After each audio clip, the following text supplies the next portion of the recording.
this is, let me get my microphone. I'm laughing already. I want to do a video on the idea of seniority. I was sitting here and the Holy Ghost came to me and said, "You want to hear a joke?" And I said, "Yeah, I always like your jokes. What's up, guy? I like hanging out with you." And so he said, "Well, David," he says, "what do you think about the Mormon Church? That the next prophet of the Mormon Church is always the oldest member." And I said, "Well, that's interesting. Holy Ghost, I've never thought about that." And he said, "Well, what do you think the ramifications of that are?" And I said, "God, I've never thought about it." I said, when Joseph died, there was fighting among the leadership people. Several wanted to be the new prophet. And Brigham won that particular confrontation. And people said he won because he turned into Joseph Smith. Don't. This is what they say. Don't kill the messenger. When they were arguing, the congregation. Now, see, it's funny, in the Mormon Church, not everybody in a congregation sees the same thing. Some people see it, some people don't. But in the congregation, many of the people during the fight to get a new prophet saw Brigham Young turn into Joseph Smith.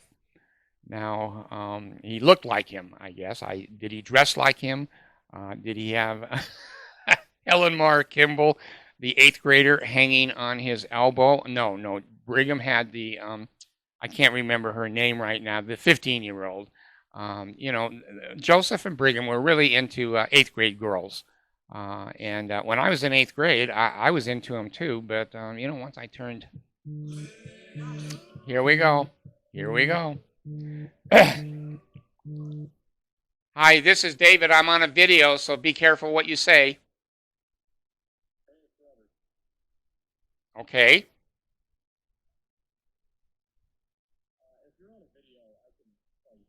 Okay, please do. Thank you. Bye-bye. So anyway, this concept of seniority and the oldest person being in charge of the Mormon Church. Well, Brigham wasn't in that position. I don't think Brigham was the oldest member of the Quorum of the 12. But anyway, a long story long, Brigham turned into looking like Joseph Smith. I think he grew a couple of inches. I think Joseph, they say, was around 6'1" or so, a pretty tall man, and evidently a handsome man. I'm not into handsome men, but what I'm seeing and what's being depicted and what history is saying. So anyway, Brigham Young may have grown 4 or 5 inches for the crowd to say, he's the next prophet. Well, now the Holy Ghost this morning said, "David, what do you think about, the Mormon Church having the next prophet always the oldest member of the Quorum of the 12? I thought, well, I believe that. I've been taught that my whole life. That's what Jesus wants. Jesus knows what he's doing, and it is the true church. And Jesus doesn't make mistakes. And Jesus says to the authorities, whoever is the oldest of the Quorum of the 12 is the next prophet." And I thought, well, and the Holy Ghost said, "What do you think about the way the Pope is chosen?" And I said, "Well, that's interesting, Holy Ghost. I've never thought about that. That white smoke that eventually comes up out of the smokestack there, that the cardinals, I guess that's the authorities, decided who the next Pope would be, and they vote." It's not the most senior cardinal, not the oldest cardinal. They get together, and I'm not real familiar with how the Catholic Church does it.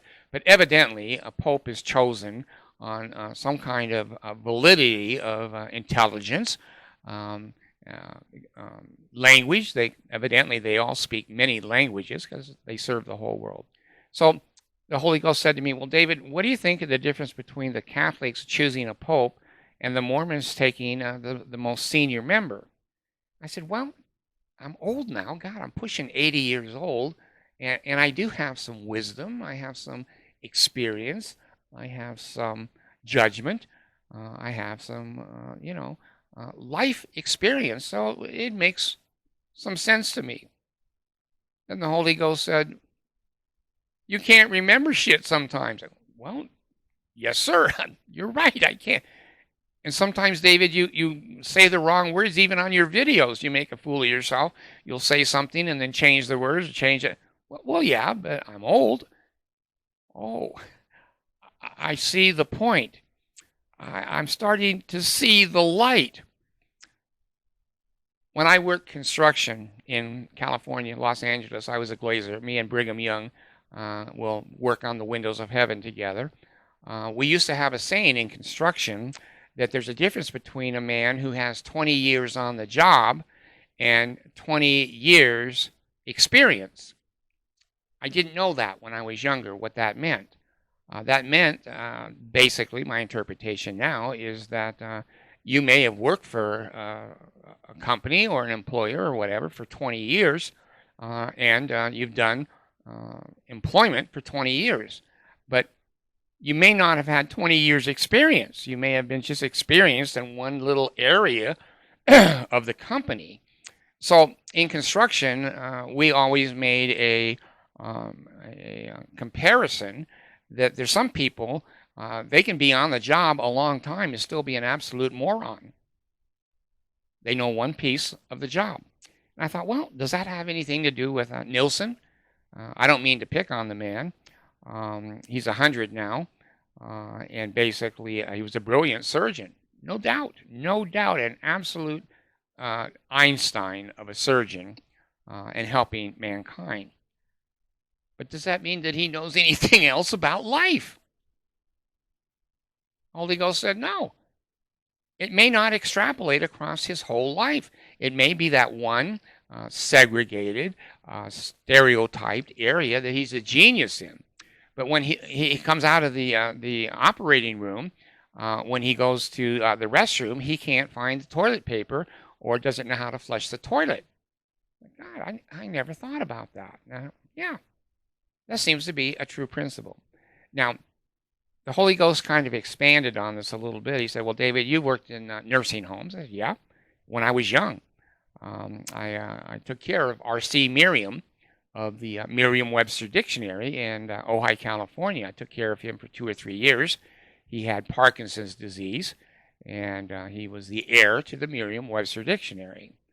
And I've worked in 1 or 2 other nursing homes, and I know a lot about geriatrics. Now that I'm living it, I have some experience in geriatrics. I overdosed accidentally on my medication the other day. Threw up, dry heave for 4 hours. I thought I didn't take it in the morning. I didn't remember. I didn't make a note to myself. So I'm starting to see what the Holy Ghost is kind of implying to me here, that just because you have existed doesn't mean you've gained wisdom, doesn't mean you're smart, doesn't mean that you have crossed over several areas of life to give you wisdom and knowledge. It may have been a very succinct area of knowledge. Well, I got thinking. Now, I went to school in Ojai, California, and this seniority idea, the oldest person should be in charge. The oldest person should be in charge. That's what the Mormon Church teaches. That's the principle that Christ has said to the Mormon Church. The oldest person should be in charge. Jesus was only 33, and he was in charge, but that's changed now. The Mormon Church says Jesus came back and said, Jesus should have been 100, and then the world would have respected him, etc. So here's the principle. The oldest person takes over and runs the whole thing. Now, let me see how this works out. I watch a lot of airplane stuff. I love airplanes. I wish I could fly. I wanted to get a pilot's license, but I had kids in the Mormon Church and BYU, and I never got that part of my piece of one thing I wanted in my life, other than Marie Osmond. I wanted to be a pilot. So anyway, I'm thinking to myself, well, the airlines of the world is the oldest person to be captain? Maybe the Mormon Church's idea of putting the oldest person in charge automatically. So basically, there has been historically and currently some mandatory retirement for airline pilots. I think right now it's around 65. Well, why is that? Why don't they let a 75 or 85 or 95, or like Nelson? How about you flying on an airline where the senior captain of the flight is 100 years old? He's lived the longest. He obviously never had a crash before. He's outlived all the younger guys. They may have had crashes. So maybe we ought to have airline pilots 100 years old. No problem. That makes sense to me. Sure it does. Now, I used to be a bus driver when I was working at BYU, going to school there, and again, with bus drivers. We were, 22 to 30 years old, a group of men driving charter bus.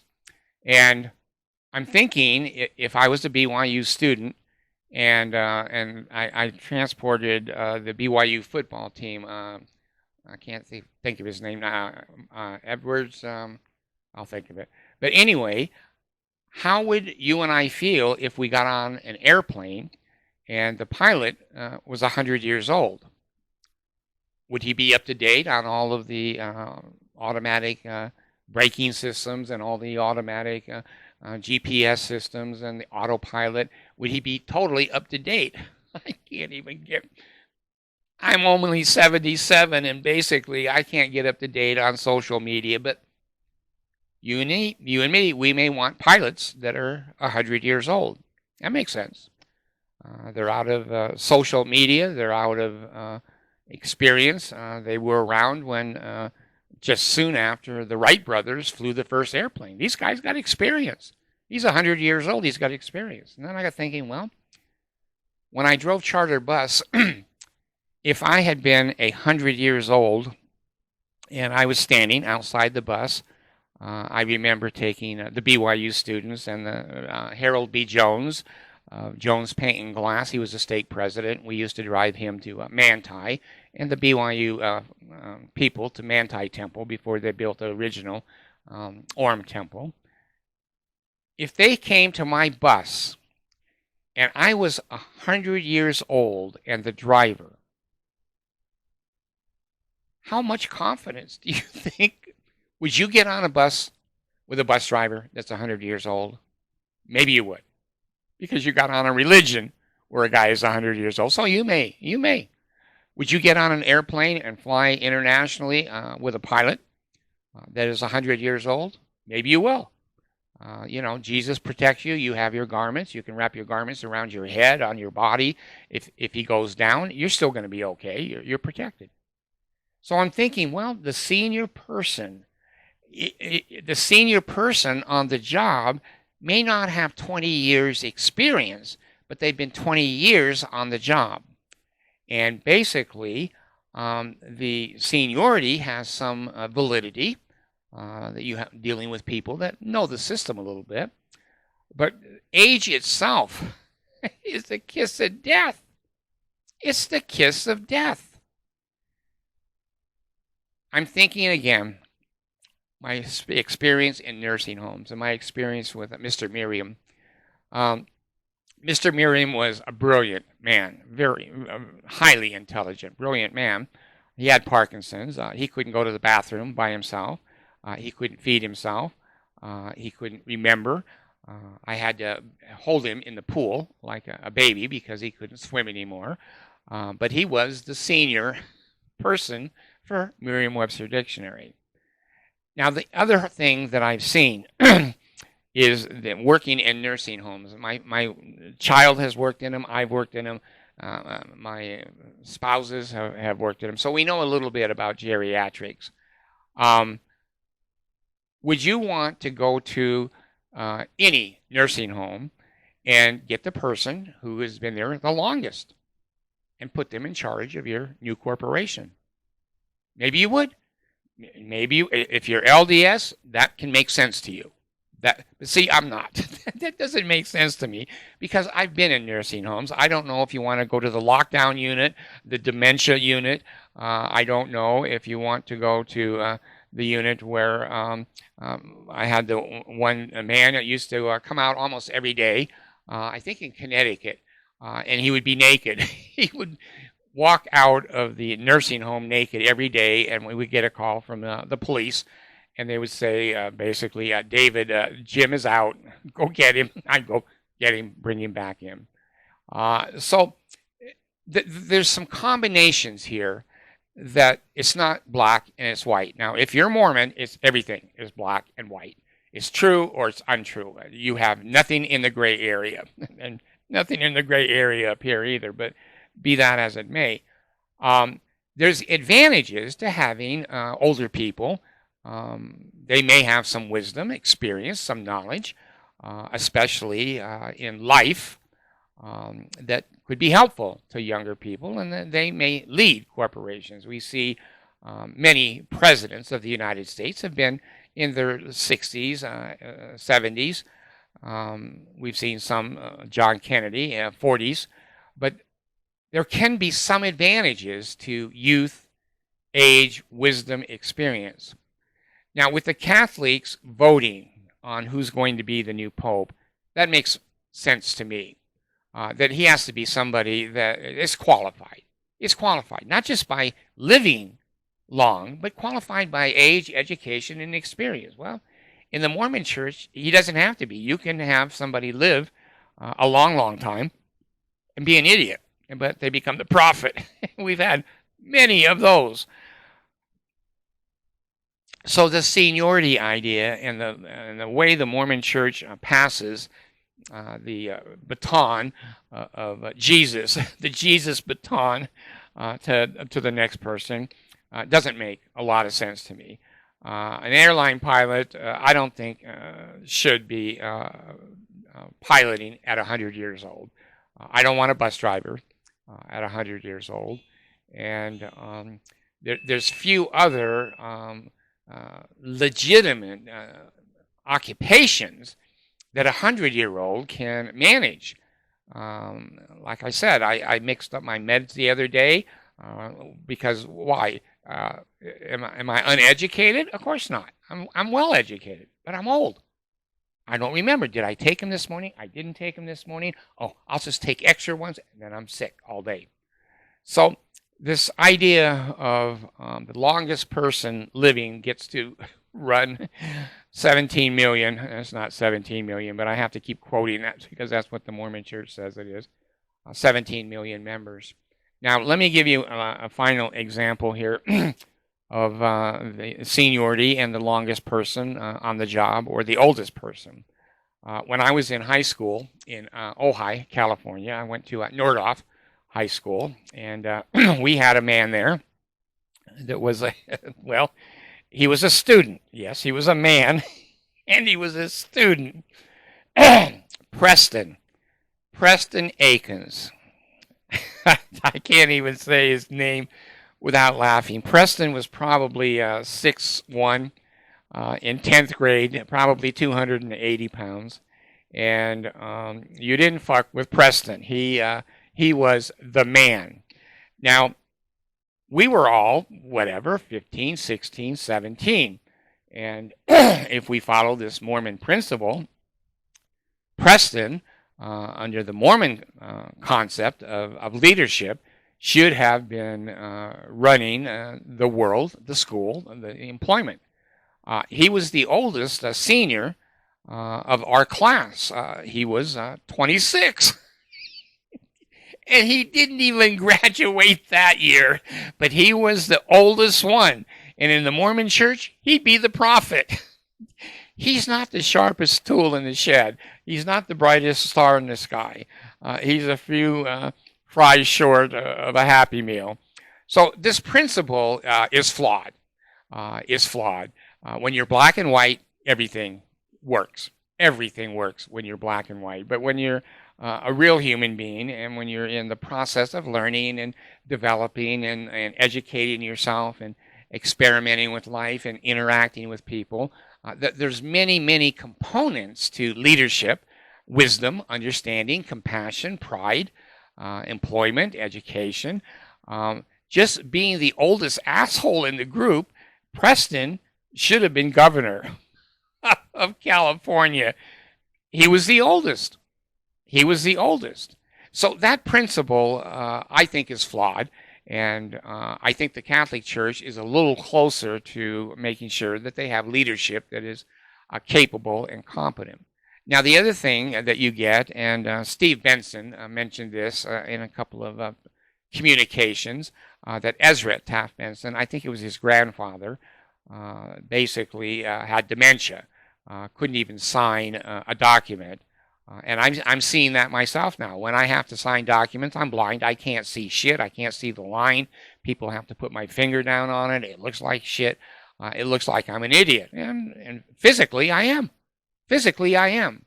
So I think it was Hinckley and Monson that invented the signature machine for the Mormon Church, because the leadership are demented. So what do you do when you get a prophet that has Alzheimer's? You get a prophet that has dementia. You get a prophet that mental illness comes out. How do you put a prophet out to pasture? Now, it didn't used to be this way. Back in the old days, if you were a member of the 12, Quorum of the 12, you had to die before they put you out. There's this new thing that they call, it's not emerus. Well, you know what it is. See, again, you don't want a leadership that is incompetent, emeritus. They're put out on emeritus, and I think that means they're old, they're stupid, they're fucking up, we're embarrassed, get the hell out of here. I think that's the definition. Now, I haven't looked it up in the Merriam-Webster, but emeritus. I think prophets should become emeritus when they do stupid shit. When they're not up to date with social media, the transgender and the gay marriage and all of the modern things that go on in evolution of human beings in society, they're out of touch. They're out of touch, and there should be some mechanism in the Mormon Church, like there is in other places, that you can fire a person, you can suspend a person, you can put them on probation in a corporation, or you can just simply say, get the fuck out of here. You're demented. You can't eat for yourself. You can't wipe yourself anymore, and you can't think. You don't know when to get up. You fall down all the time. You look stupid. You act stupid. You're dangerous. God damn. People. It's not black and white. And if you let the leadership of anything, I'm focused on the Mormon Church, go to the longest person, you're going to always be led by an imbecile, a zombie, a moron, incompetent person. They don't think the same way anymore. I see it right now in my own life. I see it right now. I have to think a little bit harder. Some of the words don't quite come to me the way they used to. Sometimes I forget. You will even see it sometimes now on my videos. You never used to see it ever. But on my videos, I'll lose a little bit of thought. Where was I going? What was that example? We deteriorate here. And I don't want to be with an airline pilot that can't see the mountains, can't hear the radio, and can't decide where they are and when they got up. I don't want a 100-year-old pilot. Maybe you do. And you know what? That's great. I resigned. I don't want a 100-year-old pilot. And I think that there has to be some balance. I think that young men and women that are 40-ish, early 50s, they're pretty much at the prime of their life, mentally, physically, emotionally, that they should be in leadership positions. But the people over that, there's got to be some real rare exceptions. There may be some good 100-year-old pilots, but I don't want to fly with them. So anyway,